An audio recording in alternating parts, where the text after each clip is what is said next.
बिस्मिल्लाहिर्रहमानिर्रहीम अस्सलाम वालेकुम। आज जैसा कि आप देख सकते हैं हमारे पास मौजूद हैं सिवैयाँ।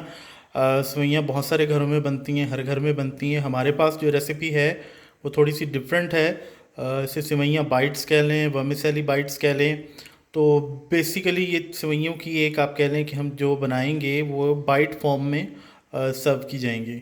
तो रेसिपी बड़ी सिंपल है, इजी है। उसके लिए इंग्रेडिएंट भी आप देख रहे हैं बहुत थोड़े से हैं। डेफिनेटली सिवैयाँ चाहिए। सिवैयों के साथ हमारे पास मौजूद है देसी घी। कंडेंस्ड मिल्क का हाफ़ कैन है, तकरीबन 200 ग्राम्स का।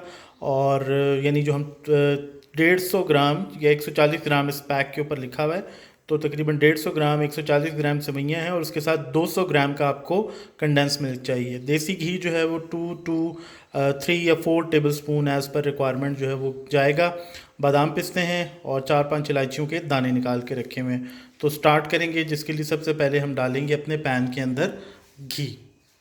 अच्छा जी, घी गर्म करने से पहले एक और काम करेंगे बड़ा ज़रूरी, वो है कि हमने सेवइयों को तोड़ना है। ये पैक जो है गलती से मैंने खोल दिया था, लेकिन इसको आपने बंद पैक के अंदर ही इस तरह बिल्कुल पकड़ पकड़ के सेवइयों को आपने तोड़ना है हाथों से। ये देखें, बिल्कुल छोटा छोटा, जितने मैक्सिमम छोटे पीस आप कर सकें इसके, अपने हाथ से इसको बिल्कुल चूरा बना लेना है सेवइयों का। तो इसकी फ़ाइनल फॉर्म क्या होती है वो इस तरह से करके आपको दिखाते हैं।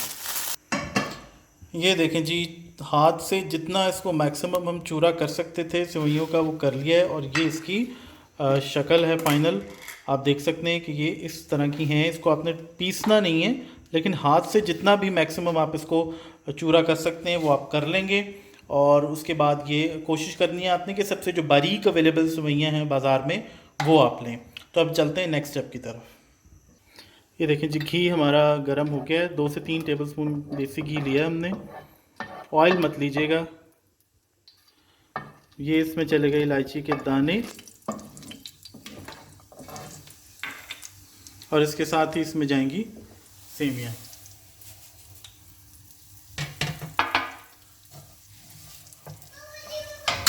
अब आपने सारा कमाल शुरू करना है। बिल्कुल लो आंच के ऊपर आपने सिवइयों को भूनना है। ये सिवइयाँ इसी घी में भूनकर पकेंगी। घी अगर आपको कम ज़्यादा लगे तो आप उसको अकॉर्डिंगली एडजस्ट कर सकते हैं, लेकिन बिल्कुल तैरता हुआ घी नहीं होना चाहिए।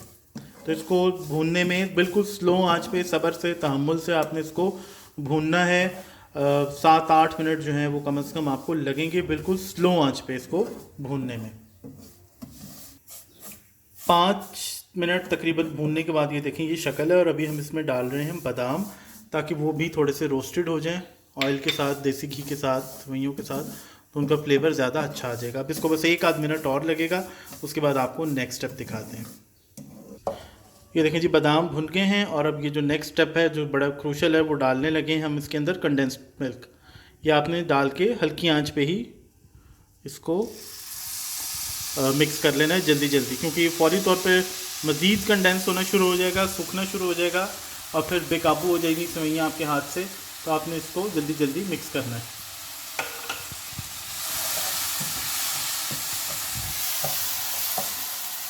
चूल्हा मज़ीद हमने थोड़ा सा आहिस्ता कर दिया। इसको आपने बस अब तेज़ तेज़ मिक्स करना है। सारी सेवइयों में दूध जो है वो अच्छे तरीके से लग जाए, किनारे भी अच्छे तरीके से छुटा लें।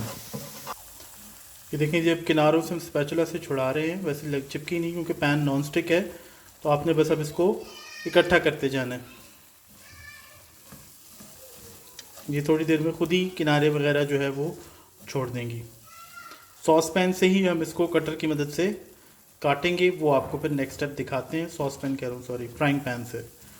तो आप ये फिर देखिएगा कि इसको किस तरह से आपने बाइट्स इनकी बनानी है। अच्छा जनाब, जब आप चमचा चलाएंगे तो या इस तरह स्पैचुला चलाएंगे तो आपको एहसास होगा कि इसने किनारे छोड़ना शुरू कर दिए। तो इट मीन्स इट्स डन। तो अब आपने इसको चूल्हा बंद कर देना है, और चूल्हा बंद करने के बाद इसको हम काटने वाली स्टेज की तरफ जाएंगे।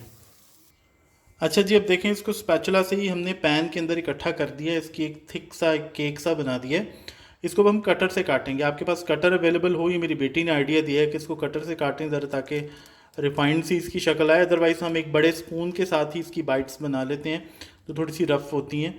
तो इसको आप कटर से काट लें। अब हम भी फ़र्स्ट टाइम कर रहे हैं, देखते हैं कि इसका क्या रिज़ल्ट जो है वो निकलता है। इसकी कटर से इसकी हम शेप इसको दे रहे हैं, फिर इसको शेप देकर उठाकर इसको फिर हम जो जिस भी सर्विंग डिश के अंदर, प्लेट के अंदर आपने रखना है, वो हम आपको दिखाते हैं। तो इस तरह से आप कटर से काट लें। कटर अवेलेबल है नहीं है तो आप इसको बड़े स्पून से, 2 स्पून्स की मदद से उठा के इसको आप एक बड़ी सी टॉफ़ी की शक्ल दे सकते हैं, इसको आप एक बड़ी सी बाइट की शक्ल दे सकते हैं। वो रफ होगी थोड़ी सी, स्पून से ज़रा रिफाइंड हो जाएगी। तो इसको आपको हम सर्विंग डिश में निकाल के दिखाते हैं। ये देखें जी इसकी फाइनल लुक। हमने इसको जो कप केक्स के जो ये रैपर्स होते हैं इसमें डाल दिया, ऊपर पिस्ताशियो जो है, पिस्ता जो है वो कोटा हुआ छिड़क दिया। इसको आप देखें इस तरह से आप हाथ से यानी 2 चमचों की मदद से भी बना सकते हैं। ये सिंपल पैन में ही इसको आपने इस तरह से पकड़ा, एक स्पून से, दूसरे स्पून से, और इसको आपने रफ एक बॉल सी शक्ल दे दी, या थोड़ा सा बिस्किट की तरह इसको फैला दें। और उसके बाद आप इसको चाहे तो उसमें कागज़ में डाल लें, यानी जो उसका वो होता है कपकेक वाला, या इसी तरह इसके ऊपर पिस्ता वगैरह छिड़क दें, तो आपकी मर्ज़ी है। ये थोड़ा सा दबा दें तो ज़रा सेटल हो जाएगा। तो ये है जी फाइनल हमारी सिवैयाँ बाइट्स। बड़ी डिफरेंट है, बच्चे ख़ास तौर पर बड़ा पसंद करते हैं। लंच वगैरह में भी आप दे सकते हैं, और अफ्तार में एक अच्छा डिफरेंट सेवइयों की रेसिपी जो है वो हो सकती है। तो आप दोनों फॉर्म के अंदर, एक ज़रा रिफाइंड फॉर्म है, गेस्ट वगैरह के सामने अगर आपने रिप्रेजेंट करनी हो या बच्चों को खुश करना हो, ये ज़रा थोड़ी सी रफ फॉर्म है। यूजुअली हम यही वाली फॉर्म घर में बनाते हैं, इतने ज़्यादा चोंचले होते नहीं हैं। तो ये है जी हमारी सेवइयाँ बाइट्स। आई होप आपको पसंद आएंगी। अपने फीडबैक से ज़रूर बताइएगा। अफ्तार में भी आप खा सकते हैं, बर्थडे पार्टीज़ में भी रख सकते हैं। ज़रा डिफरेंट सी हो जाती है एक चीज़ रेसिपी।